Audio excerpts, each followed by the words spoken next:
Still duct taped to the wall? Yes. So I like code coverage. So I like code coverage. Back in 97, 98, I gave it a patch to coverage.py. So whenever you see pragma no cover, that's my code coverage.py. It still exists. Thank you. Helps you get 100%.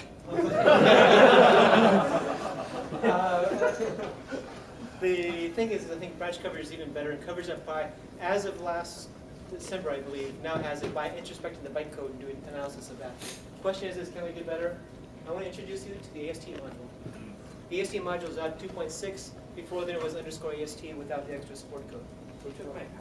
AST module lets you do something like this. Import code, turn it into an abstract syntax tree. You can do stuff with it. You can dump it out, see what it looks like.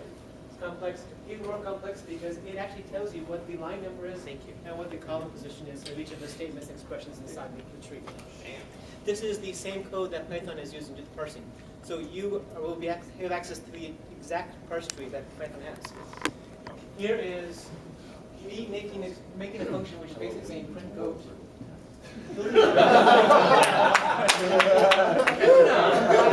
Executed in a bit of hello world, right? So I am building Python code programmatically through function calls, through class definitions, and not by running Python code. Now suppose I have code like this. This code contains a bug. This code says %d here, says % is a string there, it's going to give a type error, but this is a type error. No testing tool in Python will catch this. Because this will raise a type error, it's a different type error than the one that's expected. So what you could do in theory is take the code, wrap it in a function called this checkmod. Everything is got a string on the left-hand side, or it could be a string on the left-hand side. And on the right-hand side, what you can do some stuff to say check pictures of string, evaluate, see if there's an exception. If it is, do a trace back and say what it is, and then keep on going with the code, the regular race. This gives you the ability to check the code if you were to go through and do everything by hand. However, the AST module also has a way to rewrite the AST. Here is a rewriter which says every time there's bin up, so %sign, bin up, which is a mod. On the left-hand side, I build the thing to do the function call to call that function I just constructed by hand. Now I do it automated. Take the file, parse it, make the AST, rewrite the AST to include that in every single %sign, %mod in the code. Generate that to a .pyc file, which I packed the compile all to make it work. Write to PYC file, so it will run if you ever import that instead of the regular.py file. Now, the reason to do this is because it gives you better access to what's going on inside the Python runtime than what goes on with coverage. Here's some code I was using for testing. This code, by the way, is 30 hours old, so it is born of this conference. This code contains, for instance, this never gets run, this never gets run, this never gets run. This is straight coverage.py. However, this code also never gets run, but coverage can't tell it because this is all in the same line. I also have the example error down here. So I can do things to the AST to be able to figure out better what's going on. Consider this simple expression. I'm going to make a manual rewrite of this to be this. I've got some stuff to say register module, some stuff that there's some, like return space statements never return versus some statements that you want to continue going on. So there's two different types of statements to worry about. I've got some stuff to say, give a unique identifier for each of those two classes, a line number and a column number, which I get from the AST. Register that when I start off with the module import. And then for every line, we rewrite to say, if one, AST enter plus equals 1, AST leave plus equals 1. So I'm now tracing every single enter, leave for every single statement execute. This gives me an idea if I've reached the code and if I finished executing the code. In theory, you want to do more like the try except on everything, or you could be more complex. But yes? Why the if1? Because inside the AST, it's a statement. I'm replacing a statement. And here I have 3 statements.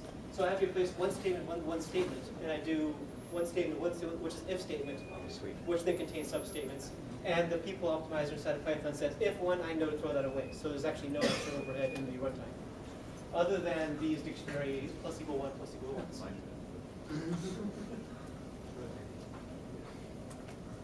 So now I have, instead of this code, which is manual, I've done the equivalent as an AST. I'm not going to show you that bit of rewrite code. It's not interesting interesting. I'll put it in my blog. So here I've run it. I've then submitted all of the percent statements, just check to see if there's a problem, and I've then submitted every single bit of code with begin, end, see it, make sure that it gets executed. So you can see here, runtime through, I found out that error, where the problem was. And here, execute one, well, that's the client statement, that's executed. I run this one 3 times. Sorry, line 3, column 3, I've entered 1 time, I left 1 time. Line 4, column 5, entered 5 and never left. That's because here I'm doing an if, and I never actually finished the if statement because I did a return here. I'm not doing a very sophisticated analysis of what the code flow is. Here, I never executed this code. I can tell I never reached this code, never executed this code, and so on and so on. Here at the top, you see my if f of I, which is always a square, so it's always positive. That's equal to 0. I get to the f statement 5 times, I leave it 5 times, but I never get to the x equals 9 because that's column 18, or rather, yeah, offset 18, column 18 of that field. Actually, this is column 18. I did +1. So you can use the AST to do all sorts of wonderful things, or evil things, either way. So you can do things like, well, one thing, if you look at the implementation of the coverage of pipe program, what it has to do is use the hook inside of Python to get the callback to say what's going on, and that has to analyze the stack frames to figure out, okay, this is line number this is file number this, and it's clever. This code is very clever to do this, do it very quickly, but it still has to do the analysis. If you saw here, my instrumentation was this. Maybe a bit more, maybe more sophisticated, but it really was, at import time, I have registered everything and done whatever analysis I need to do, and then it works. I can also do things like, I can instrument only a set of Python files, because I can say, just compile these things without PUICs and let it go. I can start doing things like, how many times have you written a search statement that fails because you never actually tested the reach this side? Coverage only tells you that this line matched. I've been doing it too many times. I can do tests that are otherwise almost impossible to test, like the one of checking with mod. Checking to make sure I have multiple statements online, which you shouldn't do, but it happens sometimes. I can even start doing interesting things, really harder things, like if you have Python 2 code that you want to port to Python 3. In Python 3, dictionary.keys is iterable. You can't do that in Python 2, it returns back a list. I can start doing things like every time I return a key, see if it's a dictionary object. If it's a dictionary object, return back something that checks to make sure it's never accessed by square brackets, index lookups, or never called .sort on it. So I can start doing things that help me understand what's going on inside the code that you can't otherwise do without a lot of manual effort. Now there are some problems with this. One problem is, I showed you one. The simple analysis I do just says if A, return blah, otherwise left. I can't tell the if statement is finishing. There's other ones that are more sophisticated about, like suppose you have this thing. If you write this sort of thing, this is parsing input parameters. You might get this parameter from a file, this parameter from an event, and so on, all the things you do. And then some sort of like Perlism to say die if you get to that point. This is perfectly good Python, but you don't know in coverage if you've gotten this one, or if you don't know if you've gotten all the way through. And then if you've gone all the way through, was it supposed to raise an exception or not? So there's some difficulties that you get into, but these are difficulties that none of the Python tools for code coverage even start to address right now. And here's the go.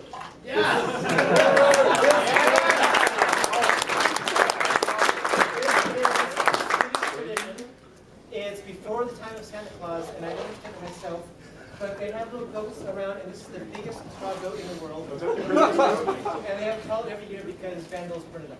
Yeah! It's burning goat! They didn't keep it